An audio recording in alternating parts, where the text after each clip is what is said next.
The elders later said the child announced herself before she ever spoke a word. When she was born, the women helping her mother fell quiet. The baby's head was larger than any they had seen before, heavy on a small neck, round and full as if it carried more than flesh alone.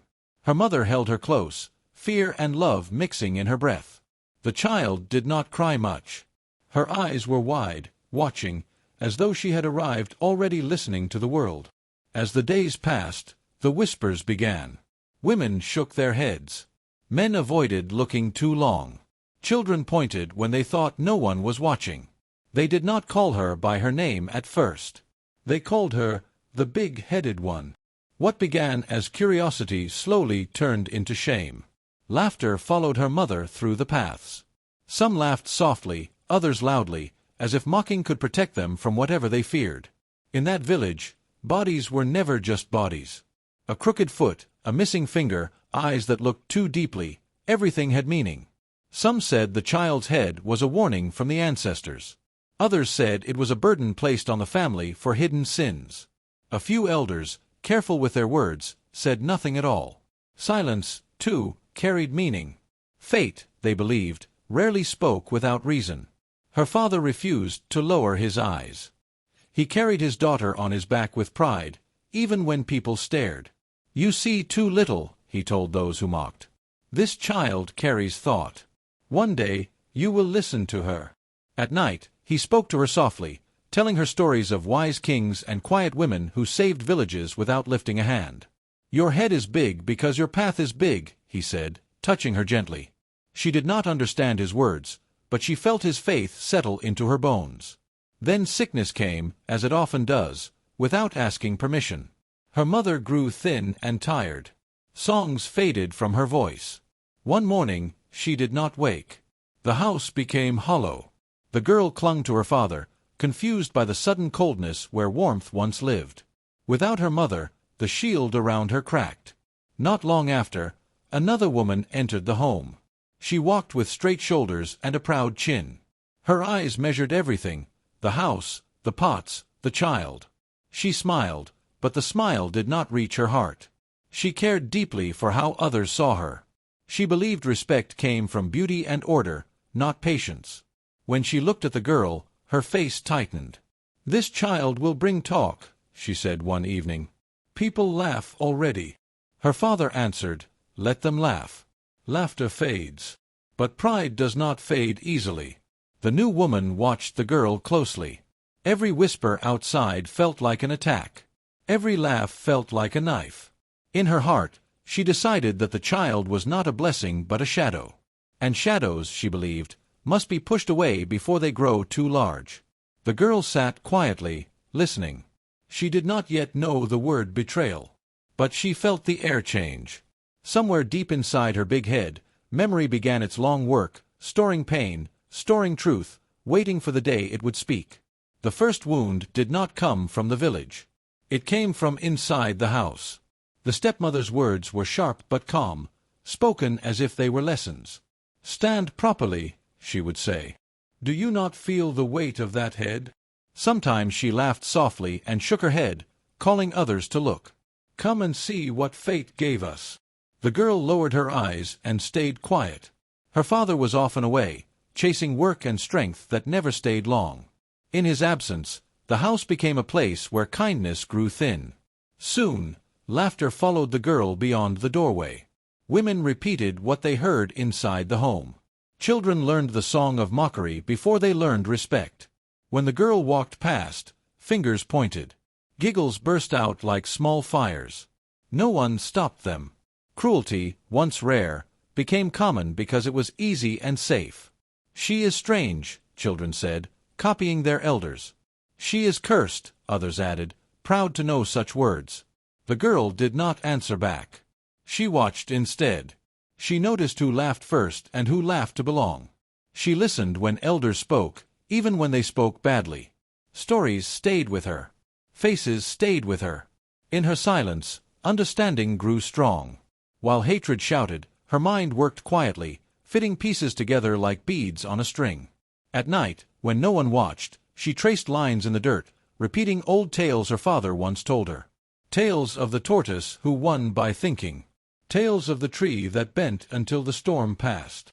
She did not yet know she was becoming such a story. Time moved, and the girl grew taller. Her head still drew eyes, but now it carried calm. Wherever she went, people noticed her without meaning to. "There she goes," someone would whisper. Children circled her, laughing louder than before. Some threw words like stones. Others threw silence, which cut even deeper. What they did not see was what watched them. Old people say destiny does not sleep. It listens. Every laugh, every insult, every cruel smile is counted, even when no one answers back. The ground remembers footsteps. The wind remembers voices. And fate, patient and slow, writes everything down. One evening, an old woman passed the girl and stopped. She looked at her for a long moment and said, "The mouth that laughs today may beg tomorrow." The girl did not reply. She simply nodded and walked on. Behind her, laughter rose again. But somewhere beyond sight, balance was already shifting. The stepmother watched the girl closely, her eyes sharp like a hawk's. "Stand straighter," she said, voice low but firm. "Do you not see how people whisper when you walk?" She shook her head, a soft laugh escaping, and called the girl's name as if summoning shame itself. "Come here. Let everyone see the difference." The girl obeyed, silent, her small hands gripping the hem of her dress. She did not flinch at the laughter that followed. Her mother was gone, and her father's work kept him away for long hours. Within the walls of the house, the stepmother's words were law, and each one felt heavier than the day before. "You are not like the other children," the stepmother said. "They are light, obedient, pleasant to look at. You are a burden. You make people laugh for all the wrong reasons." Her words landed like stones. Every meal, every task, every folded cloth became a test of worth. The girl was compared to her cousins, to daughters of neighbors, to every child who could bring pride instead of shame.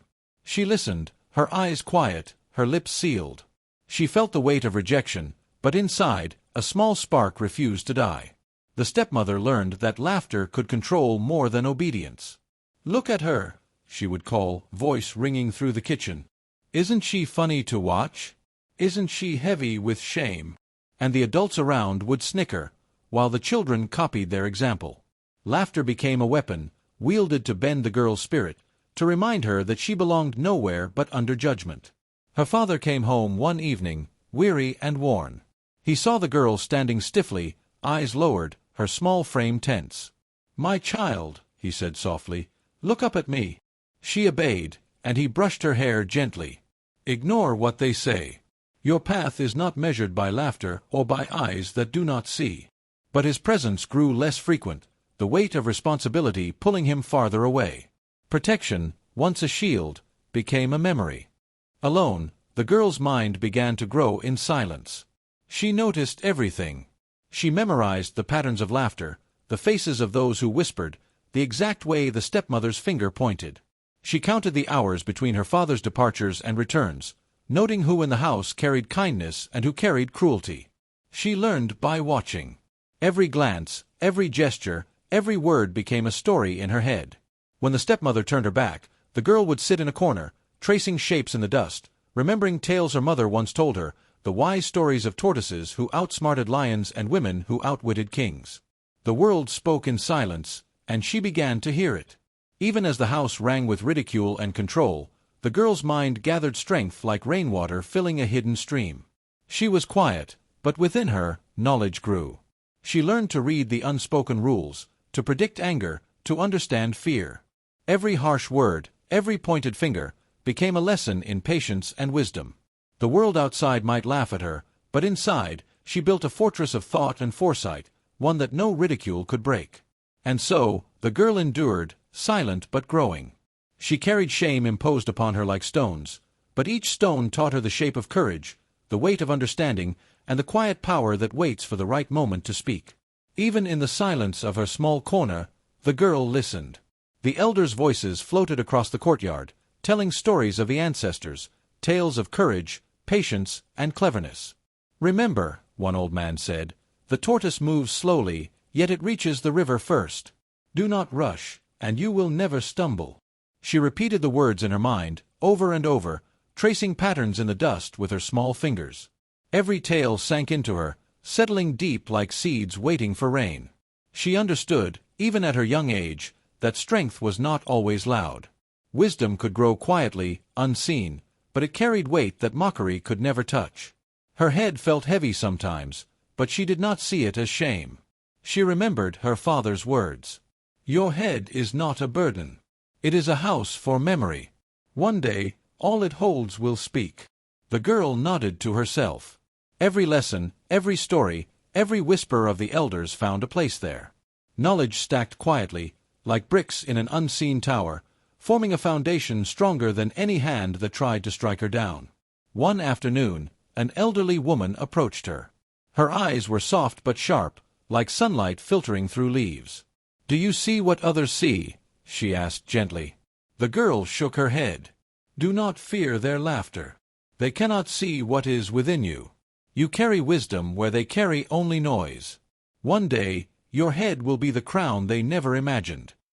The girl's lips curled slightly, a quiet smile that no one noticed. Patience became her shield.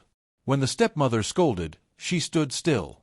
When others laughed, she listened. When they whispered lies, she remembered the elders' words. She understood that cruelty, though loud, could not touch what was hidden in the heart and mind. Time moved slowly. Even as laughter and scorn spread around her, she grew stronger in silence. Small signs of her strength appeared. She solved problems the stepmother could not see, corrected mistakes quietly, and spoke truth where others stuttered. Neighbors and cousins began to notice the difference. "She knows things," some whispered. "She understands even what is not said." Her kindness drew attention quietly. She shared food when another was hungry, helped a child carry water, or guided a lost goat back to the pen. Respect did not come with noise or demands. It came quietly, almost reluctantly, from those who had eyes to see. The stepmother, watching, grew uneasy. She could not understand how the girl, mocked and laughed at, could draw such quiet admiration. Something inside her twisted with jealousy, as she realized the child was not weak, and the village was beginning to notice. And the girl, still silent, still patient, carried everything in her head, the stories, the lessons, the memory of every cruel glance. She did not yet strike back.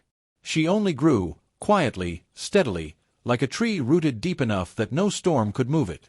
Her mind was a treasury, her heart a shield. And destiny, as always, was waiting. The stepmother paced in her small room, her hands tight on the edge of the wooden table. "They are beginning to notice her," she whispered to herself. "They laugh at me in their hearts. Soon, this girl will be more admired than I am." Her eyes narrowed, and a cold determination settled over her face. "No," she said aloud. "I cannot allow it. I must hold the power while I still have it." Her cruelty grew sharper with every passing day. She gave the girl heavier chores, tasks meant to tire her body, while sneering, "Even your thoughts are too slow for this world." She sent the girl to fetch water in the hottest hours, to scrub floors until her hands burned. Every moment of labor, every harsh word, was carefully measured to remind her that obedience came only through fear. Rumors began to spread. "She cannot be trusted," the stepmother whispered to neighbors. "Do you see how she stares? How she smiles when no one else smiles? She hides something dangerous." Villagers nodded and repeated the words. Soon, laughter and suspicion were everywhere. Gossip flowed like water, and the girl's name became a symbol for strangeness and caution. Even small children learned to whisper and point. "They say she carries secrets," one mother told another at the well. "She will bring trouble," another said, shaking her head. And still, the girl endured, silent and observant. She remembered each glance, every whispered accusation, storing it in her mind like the elders had taught her. She understood that cruelty and lies could only control the careless. Wisdom, patience, and memory were stronger than any fear the stepmother could wield. One day, the village faced a crisis unlike any before. The river that fed their crops had begun to dry, and sickness spread among the livestock. Mothers cried over empty baskets, and fathers argued about what must be done. The community, usually confident, trembled. Fear shadowed the streets. Even the bravest men and women looked helplessly at one another. Elders gathered in the council hut, their hands folded, their voices quiet but tense. "We must decide," the oldest among them said. "We cannot ignore this. If the water does not return, the harvest is lost. If the harvest fails, the village may starve." Others shook their heads. "No one knows what to do. We have tried everything." As the elders spoke, the stepmother fumed. "I must act," she muttered, thinking of her own status. "If I can solve this first, all will see that I am the one to follow. That child, she cannot be allowed to stand in my light." But even as she plotted, the girl watched and listened. She noticed patterns in the elders' stories, the hidden knowledge in their quiet words, the customs passed down that might guide them. In silence, she prepared. She had been laughed at, mocked, and burdened, but now the world's crisis gave her a chance to turn memory and wisdom into action. The village gathered at the edge of the dried riverbed, tension clinging to the air like heavy smoke.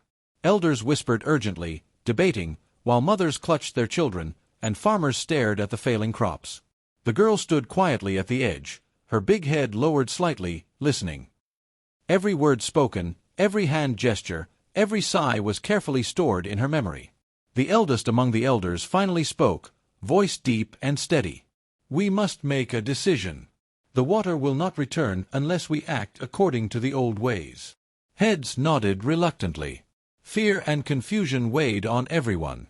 The villagers were torn between custom and their panic, unsure which path to follow. The stepmother saw an opportunity.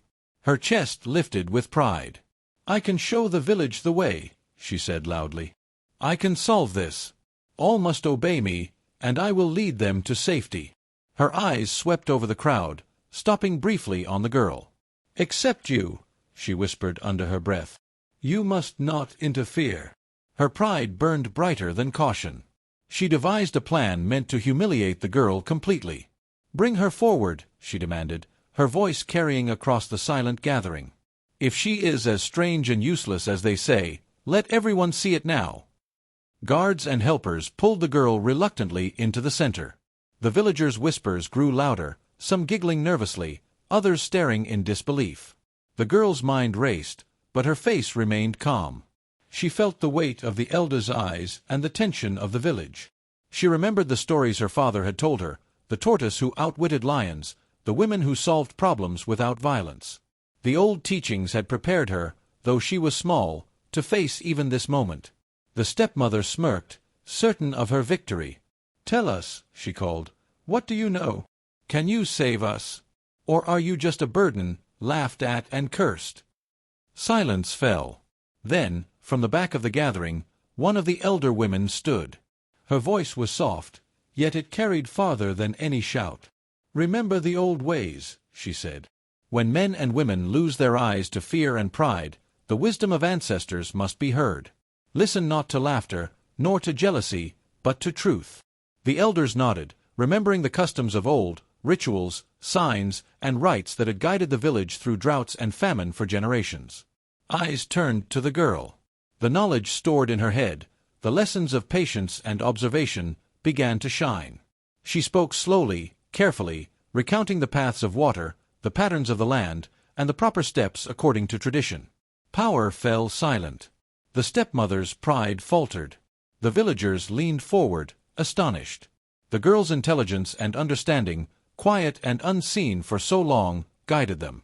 Every instruction she gave was rooted in memory, wisdom, and the old ways, restoring order where panic had reigned. The elders murmured to each other, approving, their nods heavy with meaning. "It is the child who carries more than her head suggests," one said. "Wisdom is not loud, and strength does not demand applause." The stepmother's lips tightened. Her plan had failed. The girl, once mocked, was now the center of guidance, her knowledge saving lives where laughter had sought to destroy her. Pride and cruelty had faltered. Truth and wisdom spoke louder than any scorn. The girl stepped forward, her small frame trembling only slightly, but her eyes held a clarity that none could ignore. She spoke slowly, recounting every detail of the river, the crops, and the hidden channels that could save the village. Every word was precise, rooted in memory, in the lessons whispered by elders long ago. The villagers listened, their eyes widening. "She remembers everything," one farmer murmured. "She sees what we cannot see." The stepmother's whispers, her lies meant to isolate the girl, began to crumble. "She is deceitful. She cannot be trusted," she cried, but no one followed. Every accusation collided with the truth the girl carried in her mind. Her memory, her quiet understanding, revealed what had been hidden. The stepmother's manipulations, the false stories spread to shame the girl, and the cruel exaggerations repeated among neighbors. "You lied," an elder said, voice firm and shaking. "We see it now. The words that poisoned our ears were yours alone." The child spoke only truth. Gasps spread across the crowd. The laughter that once accompanied the girl's name fell silent. Eyes that had mocked her now stared in astonishment. The stepmother's pride faltered. Her chest heaved, but no one cheered for her. The very village that had once followed her laughter now recoiled. Karma, as silent and inevitable as the rising sun, began its work. The stepmother's influence evaporated before everyone's eyes. Respect, once assumed, was stripped away. She could no longer command obedience or attention.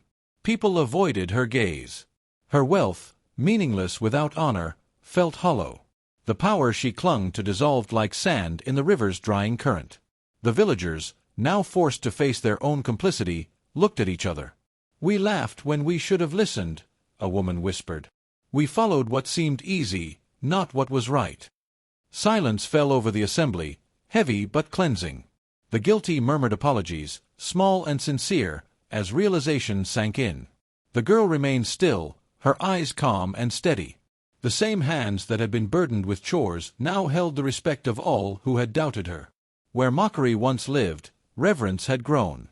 She did not boast, did not demand. Her wisdom and patience had spoken louder than any scream, stronger than any cruelty. An elder stepped forward, placing a hand lightly on her shoulder. "See now," he said, "true strength is not in mockery or pride, but in patience, understanding, and courage. You have reminded us of what is most important." Even the stepmother, though humiliated, could not deny the truth. The village's eyes had changed. The laughter had died, replaced by a solemn acknowledgment that wisdom, not appearances or pride, was the true measure of a person. And so, the girl's big head, once mocked and feared, became a symbol of insight, memory, and destiny. The village learned that cruelty, though loud and tempting, always collapses under the weight of truth, and that those who seek to humiliate will one day find themselves exposed by the very justice they tried to avoid. The girl stood in the center of the village square, the sun falling gently across her face. This was no longer the same place that had whispered cruel words and laughed at her. The elders approached, heads bowed respectfully, and the villagers hushed, waiting. "You have guided us when fear clouded our minds," the oldest elder said, voice strong yet gentle. "It is not beauty that brings wisdom, but patience, courage, and understanding. Today, you are honored." The villagers murmured in agreement. Mothers nodded, children leaned forward, and even men who had doubted her bowed their heads. Applause came slowly at first, then more boldly, carrying the weight of recognition that had long been denied. One neighbor whispered, "We laughed at what we did not understand. We followed the wrong voice." Another added, "She has saved us. Her mind holds more than our eyes could ever see." Even praise that came late mattered.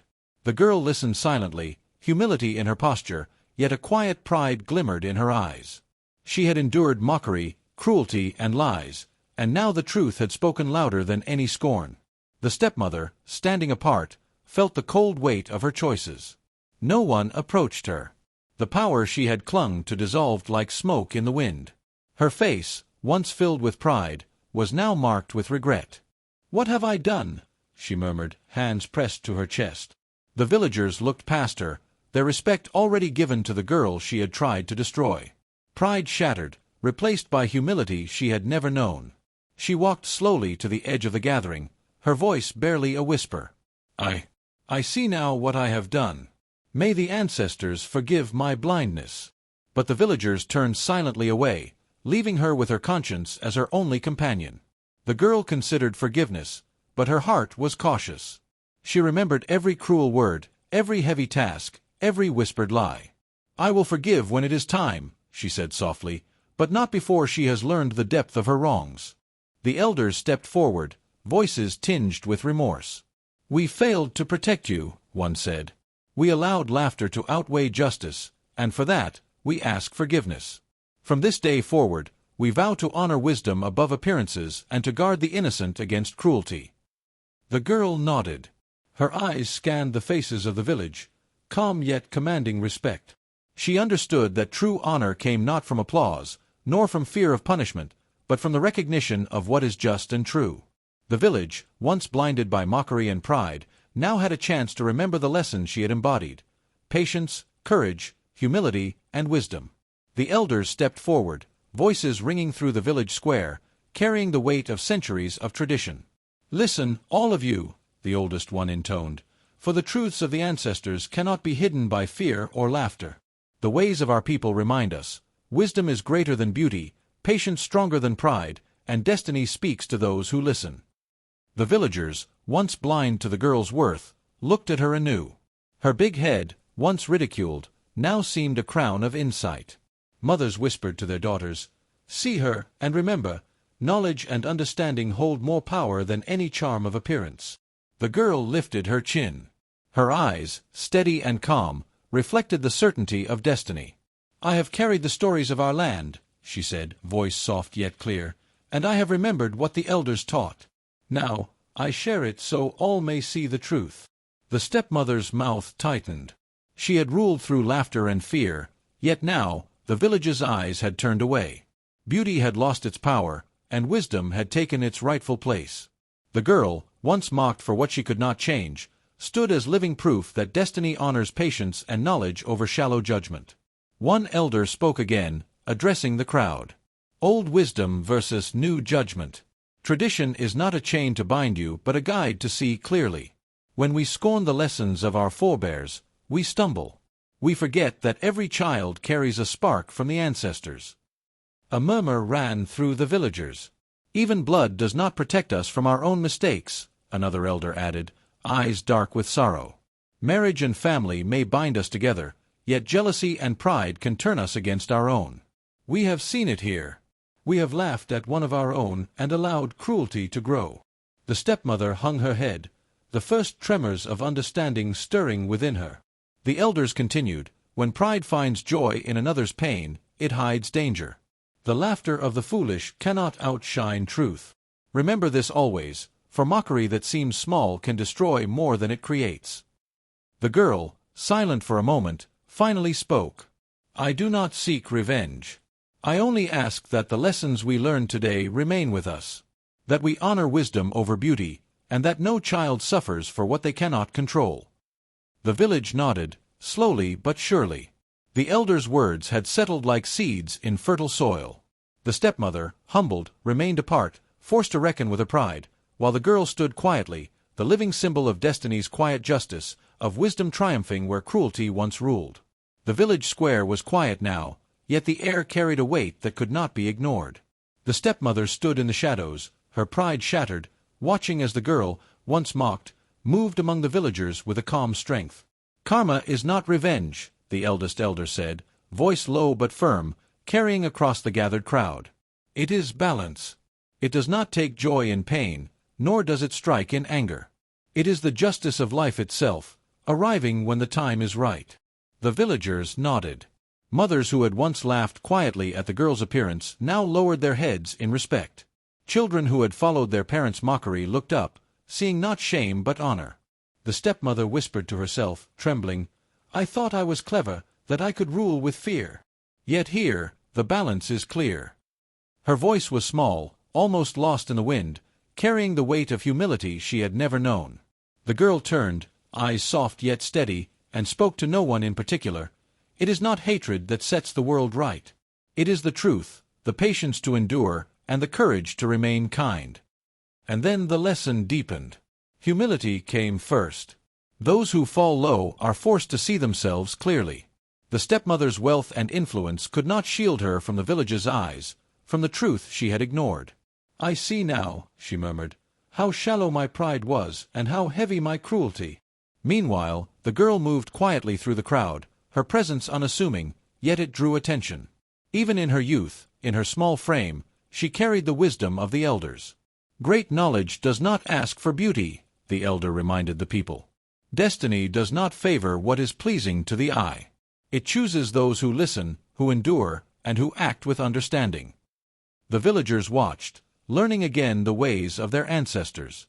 They saw that the child, once a target for laughter, now embodied the truth they had ignored. The girl's big head, once ridiculed, was a crown of thought, memory, and insight. She had waited, had endured, and had emerged as the living proof that wisdom and patience outweigh all other measures of worth. Even the stepmother lowered her gaze, a trembling respect forming where cruelty had once lived. The balance had come, not as vengeance, but as the quiet, unyielding justice of life, teaching humility, revealing truth, and honoring what had always mattered, the greatness that can hide in the least expected child.